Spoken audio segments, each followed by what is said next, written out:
And your only purpose in each and every human incarnation, your only purpose is to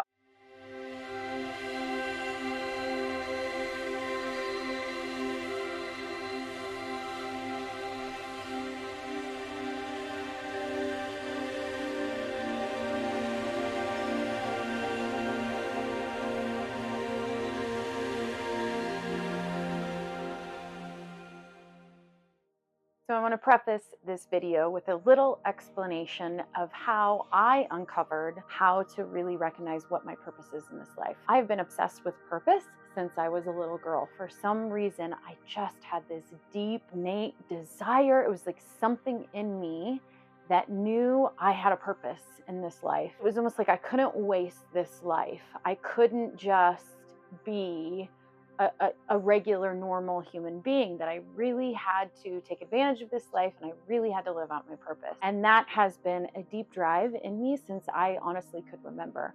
And the other aspect to it was I always felt a sense that I wanted to help people. Even when I was really little, people would come to me with their problems. They would naturally talk to me about them. And the other really common theme throughout my life was people always telling me, "You're so much wiser than your age. You're really intuitive. You're really wise. You're an old soul."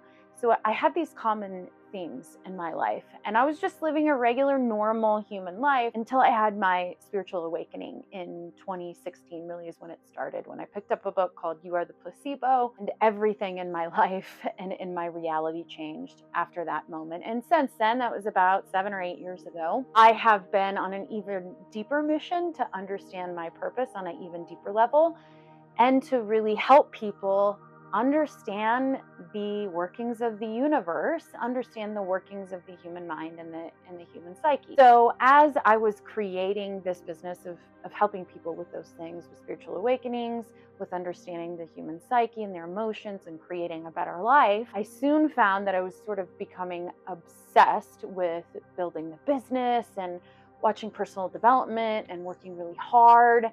And I had to make this business work. I got really lost in the doing. In 2023, my husband and I decided to attend a ketamine-assisted mindfulness retreat. We had no idea what ketamine was. We'd done other psychedelics, but I'd never even heard of ketamine. So we talked to the lady.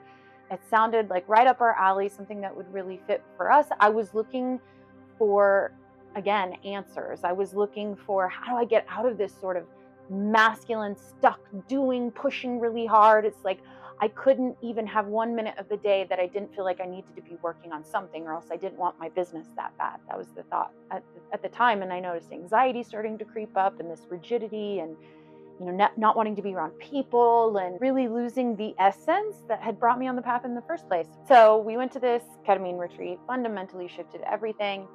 And in the 3 journeys that we did, I got a lot of the answers. And part of that, my intention in going to that retreat was help me to find balance, help me to understand my purpose better, because it felt like, well, I'm living my purpose, but it's really hard. Everything feels really hard. Help me to understand my purpose and help me to find balance. I knew I was out of balance in my life. I had gone down the spiritual path. I had had my spiritual awakening years and years and years before. And now trying to create a business out of it, it's like I sort of forgot about the spiritual stuff because I got so busy in the doing. I sort of lost connection with that. So my intention going in that retreat was really ultimately to find balance. And what happened was, during those 3 journeys, it really began what I call my second awakening. It not only reconnected me to the spirituality, but it felt like it showed me who I really am. And the message that I got in the first journey and the second journey, and really the third journey, was, hey, you are a sage. And I had gotten this message in meditations when I'd gone to meditation retreats prior, but I was like, no, I am not that. I'm not that weird, woo-woo, crystal-y. I am not that. I am for the normal human being, and I'm going to help the normal human being, and I'm not going to be that way, because I was terrified of what that would look like to other people. Because I had heard that message before, I was still not embracing it, embodying it, owning it. I didn't want any part of that. And basically the messages in the ketamine journey was, you are this, you've always been this, and you can deny it, and you cannot live in alignment with that, and you cannot show the world that, but you're going to suffer. and you're going to feel really miserable, and you're going to continue to feel out of balance, and you're going to continue to feel like something's wrong because you aren't living in alignment with who you really are, with your gift. And even at that point, I didn't quite understand the gift, and I still didn't quite understand the purpose. Okay, now I'm going to show the world, I'm going to embody this sage and then not be afraid to show it to the world. But what does that really on a deeper level have to do with my purpose? And that wouldn't really come till about a year later. Actually, it was last summer, spring, summer. And we'd been putting on these ketamine therapy retreats because now we wanted to help other people uncover that. What had happened was I'd watched a few videos by Jill Bolte Taylor talking about the 4 characters of the brain. She was a neuroanatomist. And as I was listening to her and I was hearing her describe these different parts of the brain or different characters, I was like, I think it goes much deeper than that. And I started realizing all these different modalities that I had learned in the past 8 years and how they fit perfectly into these 4, what we called, my husband and I later called, quadrants of the brain, because the quadrant is such a bigger representation than of just a part of your personality. That is part of it, but it went much deeper. And we started really bringing in spiritual wisdom, spiritual traditions, esoteric wisdom, and I really saw it made perfect sense to me how we needed to really learn to marry the left side of brain, which is like the materialistic, material, scientific world, and the right side of the brain, which was really more like the quantum and more like the soul and the spirit. And that we really needed to start merging those two, and that's what I felt so passionate about. And so as we started talking about this quadrant theory and mapping these different modalities to learn more about it, in meditation, it was as if I was getting answers. It was as if I was literally being shown this framework to write down and to teach people. It was like I was in a classroom learning it and then, applying it into my own life. And then we decided, well, let's take a group of 13 people through this process and see if it works. This is sort of experiment. So that's exactly what we did. We took 13 people through the process of understanding the quadrant theory and then how to use it to create more balance in their life, more peace of mind, more harmony, more joy, more vitality and health, more alignment, basically being a happier and a healthier and a healed and a more whole human being was basically what the quadrant theory was helping people do. And as we were taking people through that class, I was getting more and more downloads. As we were literally putting it together in my meditations, I was getting more answers. I was remembering, as I say, more things. And something that had been deeply uncovered in me, sort of at the beginning of the quadrant theory, was I was on a Zoom call and someone said something to me about, adding value or creating value for people. And I said something out loud that was so unconscious, but I said, I guess I don't feel like I offer any value to anybody. And then I said it out loud. I was like, oh my gosh, I had no idea that I felt that at such a deep level. I knew that, worthiness was always a thing for me.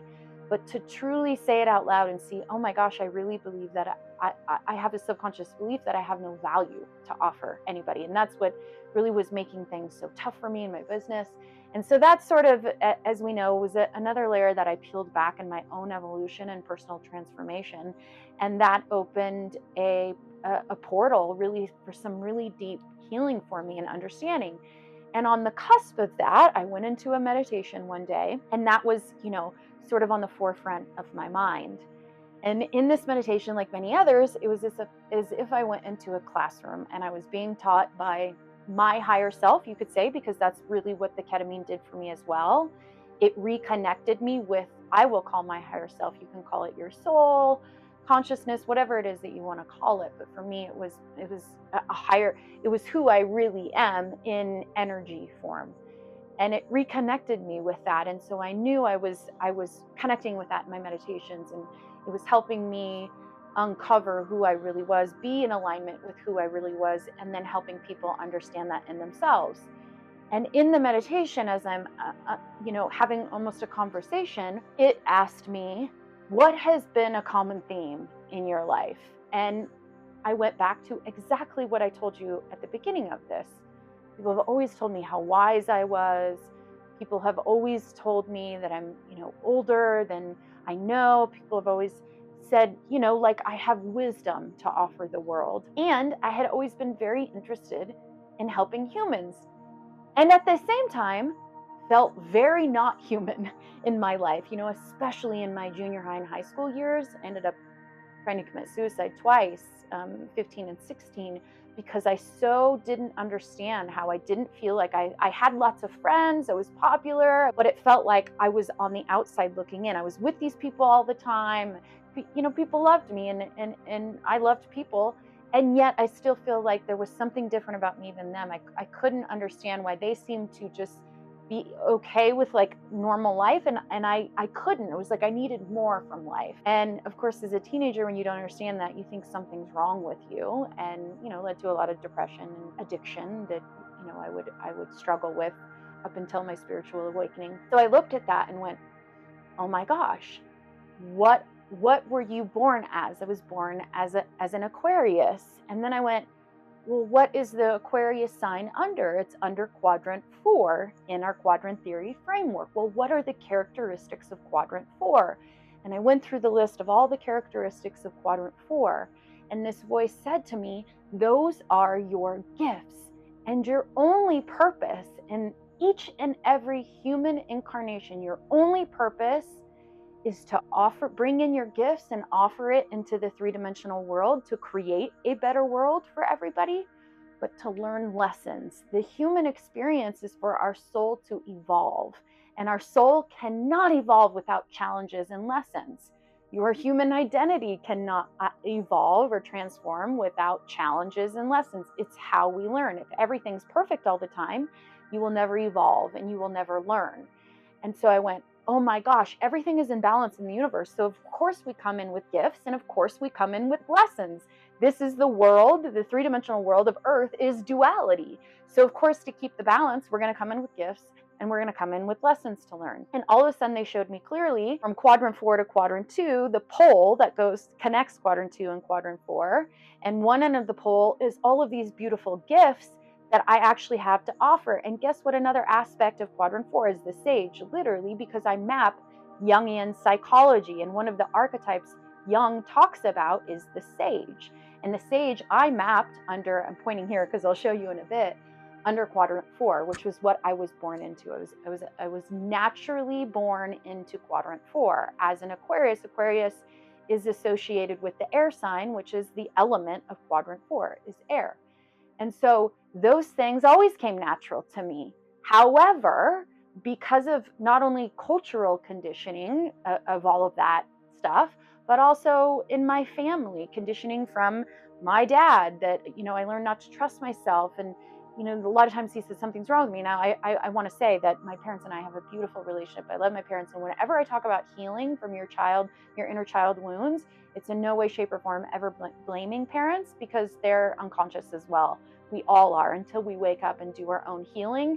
Then we're just going to keep passing shit onto our kids. And so I just want to say that I never blame parents. But growing up in that environment was like everything that instinctively that came natural to me, that was me, was actually told was wrong. So my rebelliousness, that's a characteristic of quadrant 4, my wisdom, not being able to fit in, things like the saying how I really felt, a lot of that was discouraged. I sort of rejected the things that came natural to me so that I could fit in what I thought could fit in the world. And so I'm rejecting these things, but actually these things are coming natural to me. So you can see how that can create a lot of tension and create a lot of discomfort within me. It's like knowing who I really am, but I can't really be that. I can't be my authentic self, because all of those things that come natural to me and make me me are also mean that I'm bad, or also mean that those things are bad. So in this meditation, it was clear that you came in with these gifts, but on the other end of the pole is going to be your lesson. And what is the other end of the pole? Quadrant 2. And so then I had to look at all the characteristics that made up quadrant 2. And I looked at the people in my life that triggered me the most, that were the hardest for me to work through. And oh my gosh, they were all natural born quadrant 2s.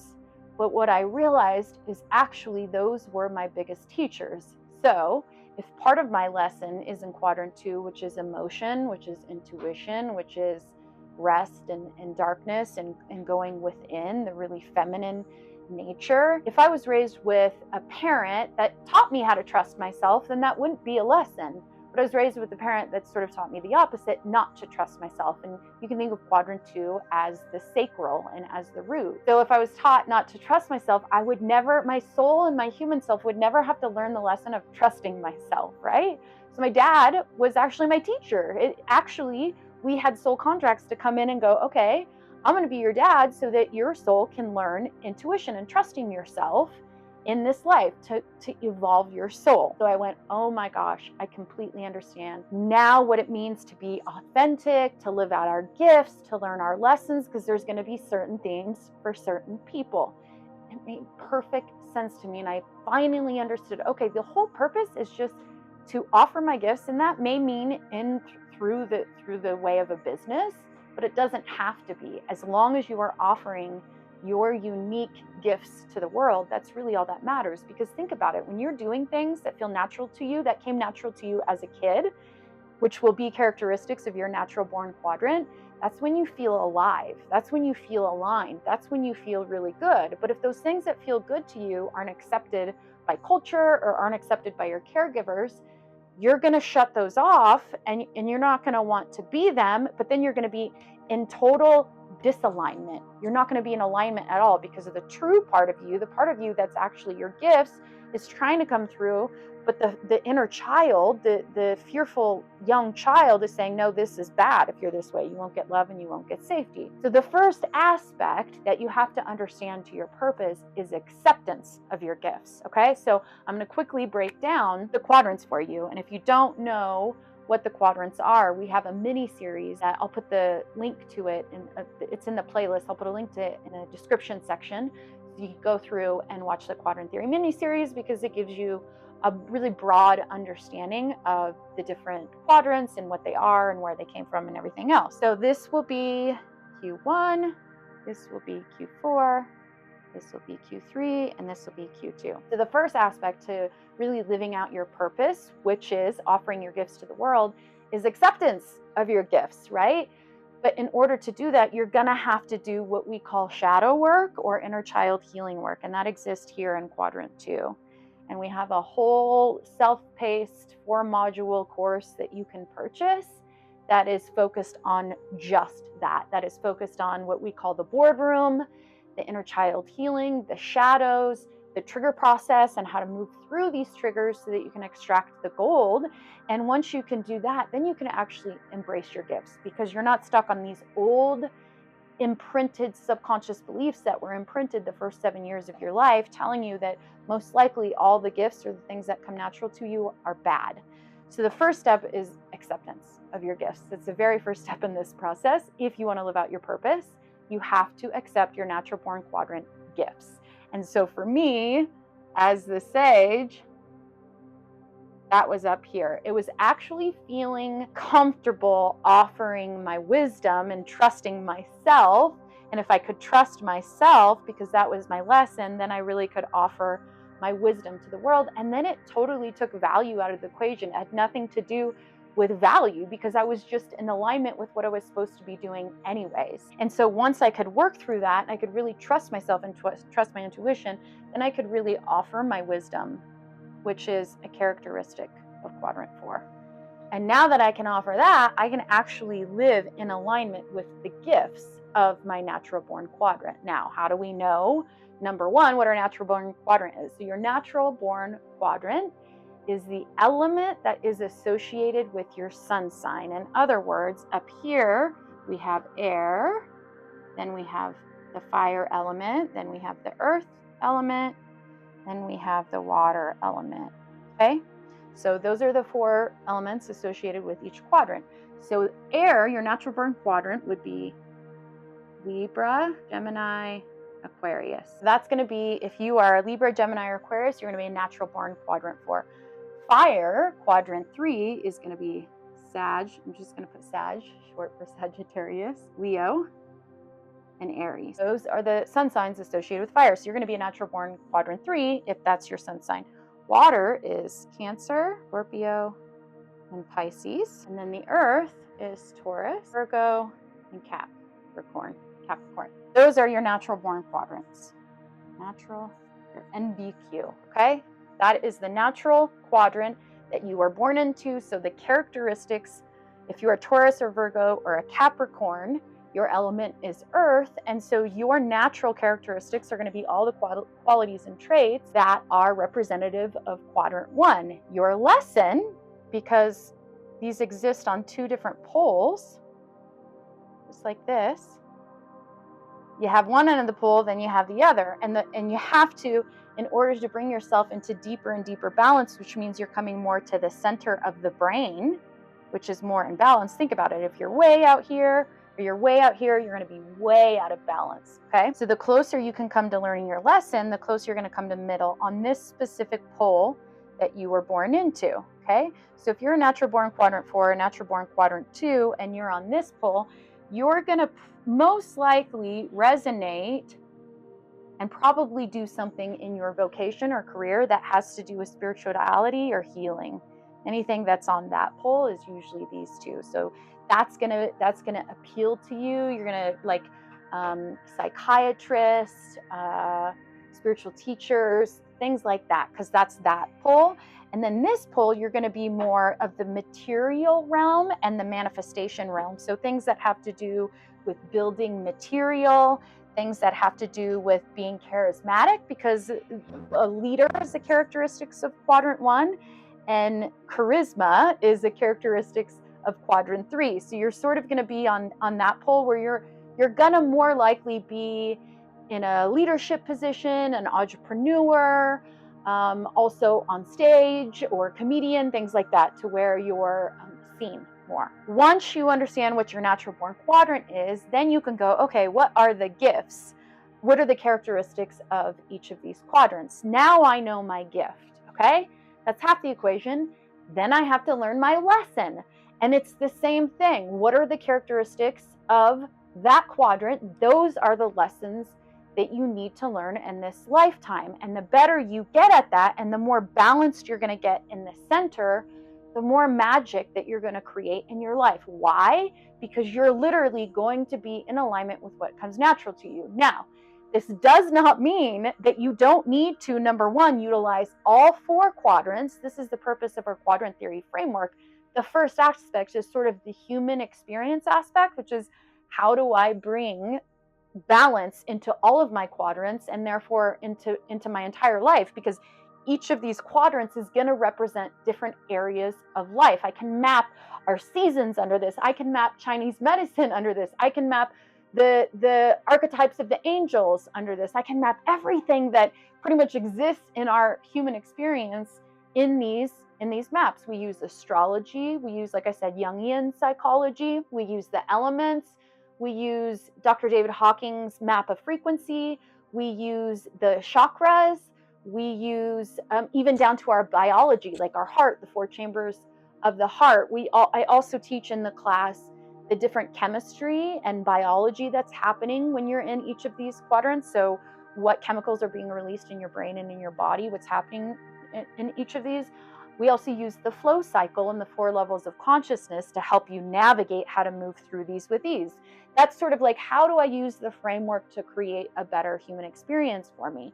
Then after that, we usually go into the how do you uncover your purpose, and how do you live more in alignment with your gifts and learn your lessons so that your soul can evolve. That's sort of taking it to a deeper spiritual level.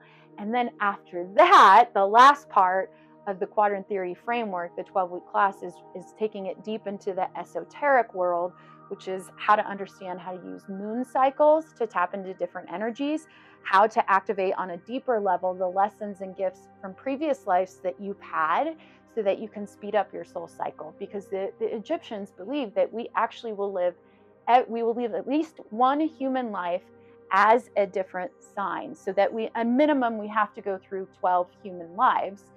My theory is that sometimes it may take more than that. If you're not learning your lesson and not offering your gift, you're going to have to keep coming back, because there's going to be different gifts and different lessons. If you're a Taurus, slightly different. But if you've already done Capricorn and Virgo and you're a Taurus, you already have most of the gifts from quadrant 1.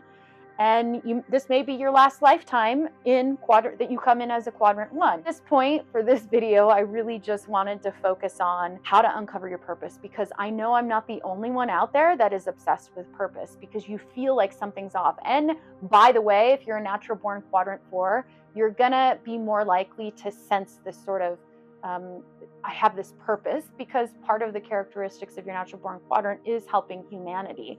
It's a dichotomy, right? Because your lesson is to understand humanity. This is the very human connection, emotional relationship realm is quadrant 2. It's why we do a lot of healing in quadrant 2. You have to have quadrant 2 to do the healing. But because you're natural born quadrant 4, most natural born quadrant 4s will come in not feeling like they are a part of this earth. They will sense it their whole life that, like, wait, I don't feel like I fit in here. Because you don't. You have the remembrance. This is like universal consciousness is quadrant 4. And so you're coming in with a complete remembrance of, this is not actually real. So why would I want to engage in something that I know is not real? But part of the lesson is, and it is real though, that Earth is for us to learn and grow and evolve. And so we have to have it. And a lot of times quadrant 4 want to commit suicide, or a lot of times they're schizophrenic because they just have too much wisdom. They have too much going on and they don't have the groundedness of 1 and 2. So really they need to learn to embody both of these. So how do you uncover your purpose? Number 1, you have to first accept your gifts. You have to first accept your natural born quadrant and what comes easy to you, what comes natural to you. Once you accept that, then you have to start offering that into the world in whatever form feels right for you. Maybe it's literally just helping your neighbors build a house. And that's what you do because you're a natural born quadrant 1. You like to build, you're of the material world. So that may be, it doesn't mean you have to do that for a living. Maybe you work in finances. If you're a natural born quadrant 1, working in finances is going to be really good for you. It's going to be really easy. You just have to balance that with play, because play and spontaneity and adventure live in quadrant 3. So that's going to be your lesson, right? So then it's, okay, I need to accept my gift. I need to offer my gifts. But then I also need to balance that with learning my lesson and not go into the shadow. Because if you're natural born quadrant 1 or 2 or 3 or 4, it can be very easy for you to go into the shadow of that quadrant. So for natural born quadrant 1s, they can slip into the ego. So basically not caring about anybody. What's the polar opposite? Natural born quadrant 3, they're like fiery little children, but they want to be with everyone. They want to include everyone in it.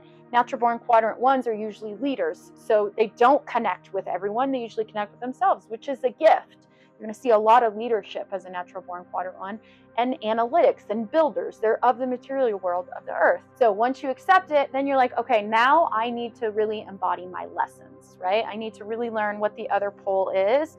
What are the characteristics of those poles so that I can begin to implement my lesson? And then the next step after that, once you feel like you're starting to get that down, and that may take years and years, but once you feel like you're starting to get that pole you were born into down, then you really can start accessing, like I said, other gifts and lessons from other quadrants and other poles. The magic and the fun really begins to happen. So if you want to learn more, I dive deeper into this in a free masterclass webinar I'm going to be doing tomorrow, which is, again, all about finding your purpose. So I'll be diving into that tomorrow. There'll be a link to register in the description. If it is after I do the webinar live, there'll be a link in the description that you register and you can watch the replay, because I go much deeper into this process.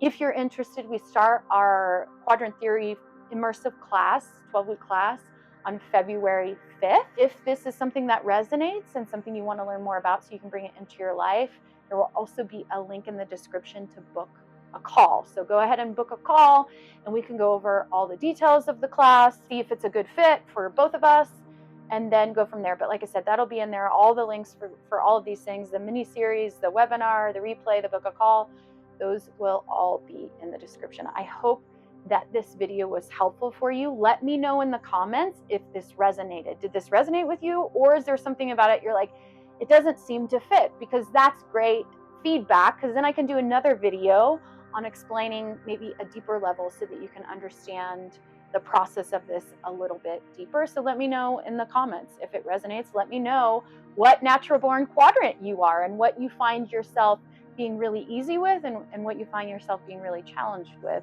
because I almost guarantee it will fit within the map of the Quadrant Theory. And again, if you like it, go ahead and be sure to subscribe and share this video, because you know there are so many people out there that struggle with the same thing. They really want to use their life to live out their purpose. And I think that this will be really valuable and helpful for you in that process. I will see you next time.